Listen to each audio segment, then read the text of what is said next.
Question देखो भाई, बोला गया कि अक्षय ने 21 सेंटीमीटर व्यास के 3 समरूप अंगूठियां इस प्रकार रखी, हर अंगूठी अन्य 2 अंगूठियों को छूती है। उसने देखा कि वृत्तों से घिरा हुआ एक स्थान है, ठीक है, जो कि इस प्रकार आएगा। मैं यहाँ से ड्रॉ कर लेता हूँ। आपने इस तरीके क्वेश्चन भी काफ़ी सॉल्व किए होंगे। जैसे ये एक सर्कल हो गया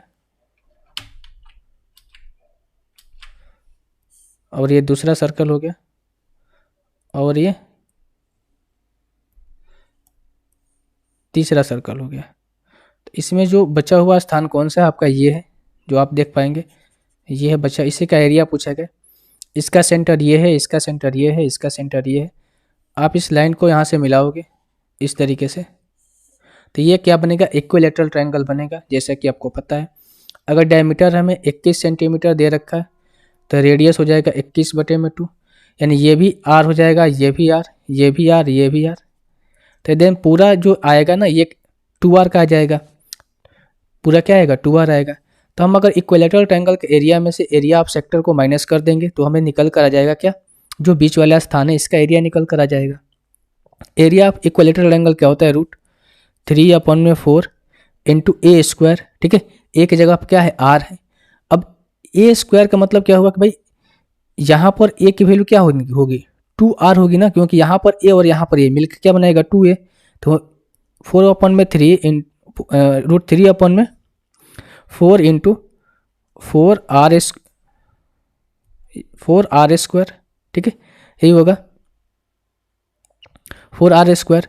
बराबर माइनस करना होगा इसमें से area of sector. Area of sector क्या होता है, θ/360 और ये πr स्क्वायर। ये 4 से 4 कट जाएगा, ठीक है भाई। तो ये होगा √3r स्क्वायर माइनस का थीटा कितना होता है, 180 होता है, क्योंकि यहाँ पर इक्विलैटरल ट्रायंगल का सारे एंगल सेम होंगे। 60 यहाँ पर, 60 यहाँ पर, 60 यहाँ पर, तो 60 60 और 60 3 बार करोगे 180, 180/360 करोगे यानी कि 1/2, और ये हो जाएगा πr स्क्वायर। बात यहाँ तक क्लियर हुई।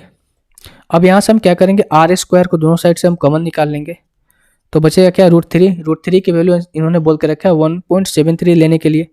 तो 1.73 हमने √3 की वैल्यू लिया। अब 1/2 का मतलब क्या होता है, और पाई भी है ना भाई, तो 1/2 इंटू 22/7 यही होगा। तो 2 से कटेगा 11 बार में, तो हो जाएगा कितना आपका, 7 कम 7 4 और 7 5 35, 7 5 35 5 और 7 7 49, ये हम ले सकते हैं। तो ये हो जाएगा कितना, आर स्क्वायर इंटू, अगर मैं माइनस करूँगा 13 में से 7 जाएगा, कितना बचेगा, 13 में से 7 जाएगा 4 नहीं होगा 6 होगा, 13 में 7 जाएगा 7 6 13 होता है, और ये 6 में से 5 जाएगा 1, ठीक है, यानी कि 0.16। आर स्क्वायर इंटू 0.16 और आर की वैल्यू क्या है 21/2, तो हम यहाँ से कर सकते हैं 21/2 इंटू 21/2 इंटू 0.16। अब 2 और 2 4 हो जाएगा, तो ये कटेगा कितने बार में, 0.04 बार में कटेगा ना, सॉरी 0.4 बार में कटेगा, क्योंकि अगर मैं बटे में 100 लिखूंगा तो ये 4 बार में कटेगा, और पॉइंट ये हो जाएगा कितना, 0.4 हो जाएगा, ठीक है भाई, सही मैंने लिखा था, क्या हो जाएगा 0.4 हो जाएगा। देखो अब हमें मल्टीप्लाई करना है 441 इंटू 4/100 से, तो हो जाएगा 4 कम 4 4 चौके 16 6 चौके 16 17, यानी कि 17.64। तो जो घिरा हुआ स्थान है उसका एरिया कितना निकल कर आएगा, 17.64 सेंटीमीटर स्क्वायर। किधर गया भाई, ऑप्शन नंबर सी यही होगा, ठीक है।